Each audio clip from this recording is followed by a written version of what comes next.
سے پہلے کہ میں بات شروع کروں آج کے ٹاپک پہ کہ ٹاپک کیا ہے، لیکن میں اپنا اگر آپ کو بتاؤں کہ مجھے جو چیز فیسینیٹ کرتی تھی پروفٹ صلی اللہ علیہ وسلم کے بارے میں، اور جب میں یہ سوچتا تھا کہ ایک بات رسول اللہ صلی اللہ علیہ وسلم کی جس پہ ویسٹرنرز نے بھی بہت بات کی، ویسٹرن اورینٹلسٹ نے، ان کے کوٹس موجود ہیں، وہ بھی ابھی میں آپ کو سناتا ہوں کہ ہاؤ کم ایک انسان جو اتنی مشکلات سے گھرا ہوا ہے اور جو طرح طرح کے سٹریس ظاہر آئے رسول اللہ صلی اللہ علیہ وسلم کو، لیکن اس کے باوجود وہ شخص ڈیلی اپنا بیسٹ ورژن کیسے جی رہا ہے ڈیلی، اور کس طرح وہ ڈرائیو کیا ہے، وہ کیا تھی رسول اللہ صلی اللہ علیہ وسلم کے پاس چیز کہ وہ ڈیلی اپنا بیسٹ ورژن کے ساتھ زندگی گزارے۔ صحابہ کہتے ہیں کہ رسول اللہ صلی اللہ علیہ وسلم کی چال 50 سال پلس رسول اللہ کی ایج جب تھی تو صحابہ کہتے ہیں ہم ایون ان سے ینگ تھے لیکن وہ ہم سے آگے نکل جاتے ہیں، یعنی ان کی چال ایسی تھی کہ جوان آدمی بھی پیچھے رہ جاتا ہے۔ تو یہ اسی انسان کی چال ہو سکتی ہے جس کے پاس ڈرائیو ہے، جس کے پاس پیشن ہے، جس کے پاس زندگی کا اتنا کوئی اسٹرانگ فلسفہ ہے کہ اس کے لیے میٹر ہی نہیں کر رہا، جیسے سائیکالوجی میں اس کو سیلف ایکچولائزیشن کی سٹیج کہتے ہیں، ابراہم میسلو کا ہائرارکی آف نیڈز، اب تو خیر وہ چیلنج ہو گیا، لیکن خیر اس میں ایک سٹیج وہ بتاتے ہیں سیلف ایکچولائزیشن، جس کو خود ہی بھی کہا علامہ اقبال نے۔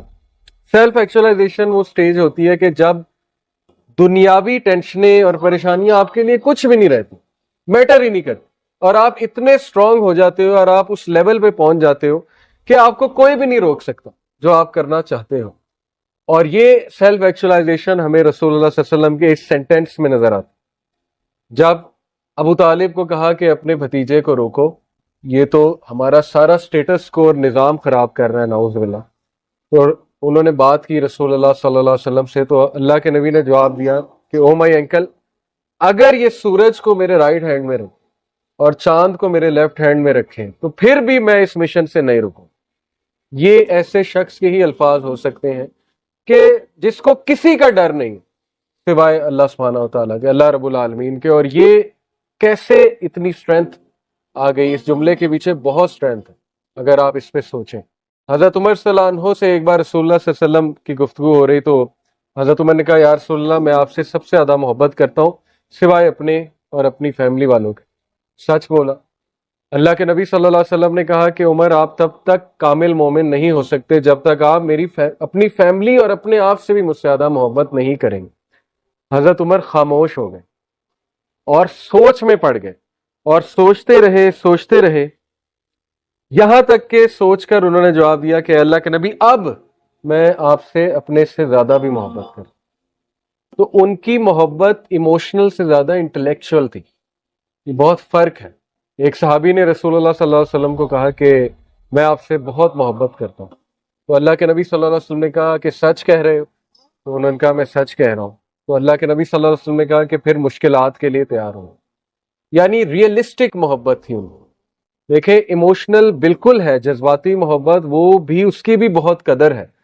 ایک نان پریکٹسنگ بندہ ان دا سینس کہ جو سٹرگل کر رہا ہے اسلام کو پہ ایکٹ کرتے ہوئے، ہم سب سٹرگل کرتے ہیں کسی نہ کسی شکل میں، وہ کہتا ہے کہ ہاں نماز پڑھنی چاہیے، مجھ سے نہیں پڑھی جا رہی، لیکن وہ مانتا ہے نماز، وہ بھی بہت محبت کرتا ہے رسول اللہ سے۔ ایک بہت ایسا شخص جو کہتا ہے میں بہت گناہوں میں مبتلا ہوں، وہ بھی محبت کرتا ہے۔ تو یہ تو جذباتی محبت تو ہے ہی، اور یہ تو اللہ نے ہر مسلمان کے دل میں رکھی ہوئی ہے، یقین کریں۔ لیکن یقین کریں اگر ہمیں انٹلیکچوئل محبت ہو جائے، ہمیں پتہ لگ جائے کہ وہ ہیں کون، اور مسلمان ان کی سیرت میں عمل کرنے لگ جائیں، تو اس قوم کو کوئی نہیں ہرا سکتا۔ دنیا میں ایسی مثال نہیں ملتی، دنیا میں۔ رومن نے بھی بہت غلبہ پایا، گریکس نے بھی پایا، اس میں کوئی انکار نہیں ہے ہمیں، لیکن رومیوں کو ہزاروں سال لگے غلبہ پانے۔ پتہ آپ کو اس بات کا؟ تاریخ پڑھنے میں یہ چیز ہسٹورینز کو بیفل کرتی ہے کہ 80 سال میں ایک قوم اتنا رقبہ کیسے بنا لیتے ہیں اور اس لیول پہ کیسے پہنچ جاتے ہیں۔ 80 سال میں تو رومن جو ہے وہ ان کو 2 سٹیز کانکر ہوئی ہوں گی میکسیمم، کتنے سٹیز کانکر کر لی ہوں گی۔ تو یہ ایک جیتی جاگتی جو ہے وہ ہمارے سامنے مثال ہے کہ ہاؤ کم اتنی پیس پہ کیسے ہو جاتا ہے کام۔ وجہ کہ جو سسٹم رسول اللہ صلی اللہ علیہ وسلم نے صحابہ کو دیا، جو تربیت کی انہوں نے، تو وہ اتنی ڈائنامک تھی، اتنی ایفیشینٹ تھی، اور اتنا کوئک تھے مسلمان۔ اور سب سے بڑی بات یہ کہ اللہ کی برکت اصل بات ہوئی، باقی اپنی خوبیاں اپنی جگہ ہے، لیکن یہ کہ اللہ کی طرف سے برکت آئی جب تک مسلمان نبی صلی اللہ علیہ وسلم کے طور طریقے میں چلے، اور دیکھیں اس کا رزلٹ ہمارے سامنے ہے۔ جیسے طور طریقوں سے ہٹنا شروع ہوئے تو مسلمانوں کا ڈاؤن فال شروع ہو گیا، اور وہ ڈاؤن فال چل رہا ہے، اب بہت بڑے لیول پہ چل رہا ہے۔ تو اس لیے مجھے جو چیز فیسینیٹ کرتی تھی سیرہ کے بارے میں وہ یہی تھی کہ کیا ایسا تھا رسول اللہ صلی اللہ علیہ وسلم کے پاس کہ وہ ڈیلی موٹیویٹڈ ہو کر اپنے بیسٹ لیول پر زندگی گزارتے تھے۔ حالانکہ ان کی پرابلمز میں ابھی آپ کو بتانا شروع کروں تو آپ لوگوں کو یقین ہی نہیں آئے گا۔ پروفٹ صلی اللہ علیہ وسلم یتیم تھے۔ ایک 6 سال کے بچے کے لیے اپنی والدہ کو فوت ہوتے دیکھنا اپنی آنکھوں کے سامنے، سفر پہ، وہ بھی سفر پہ، اس سے بڑا ٹراما تو ہوتا ہی کوئی نہیں۔ اور کئی لوگ اس ٹراما سے نہیں نکلتے ساری عمر، اس لیول پہ جا کے رسول اللہ صلی اللہ علیہ وسلم کی پرسنالٹی نکھری، ورنہ ٹراماز تو انسان کو گرا دیتے ہیں، لیکن رسول اللہ تو نکھر رہے تھے، اور رسول اللہ صلی اللہ علیہ وسلم ڈیلی اپنے بیسٹ ورژن پر آ رہے تھے، اور گروتھ اور ایفیشنسی وہ آپ کے سامنے ہے۔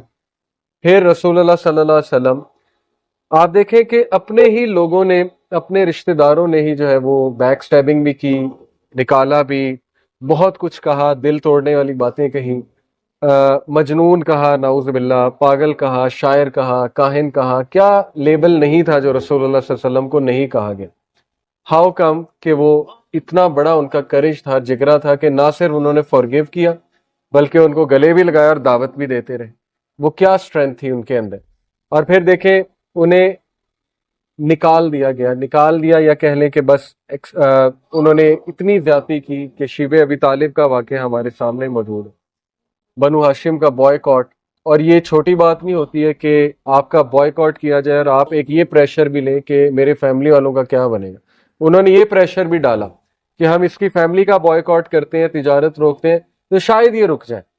اب وہ پریشر بھی لینا کتنی بڑی بات ہوتی ہے کہ اب تو لوگوں میرے ساتھ، وہ میرے گھر والوں کو بھی ٹارچر کرنے پہ آ گئے، میرے صحابہ کو بھی ٹارچر کرنے پہ آ گئے۔ اس کے بعد آسانی آنی چاہیے تھی شیب ابی طالب کے بعد، جنرلی اسپیکنگ، لیکن اس کے بعد کیا ہوا؟ حضرت خدیجہ کی ڈیتھ ہو، لو آف ہز لائف، اور سہارا، ظاہر ہے بہت بڑا سہارا ہوتا ہے نیک بیوی، تو وہ ان کی وفات ہو گئی۔ ہم جیسا بندہ تو اب تک پاگل ہو چکا ہوتا، سوسائڈل تھاٹس آ رہے ہوتے اور پتہ نہیں ہم نے کیا کر لیا ہوتا، کہیں سے چھلانگ مار دی ہوتی کہ یہ کیا ہوا، لیکن حضرت خدیجہ کی وفات ہو جاتی۔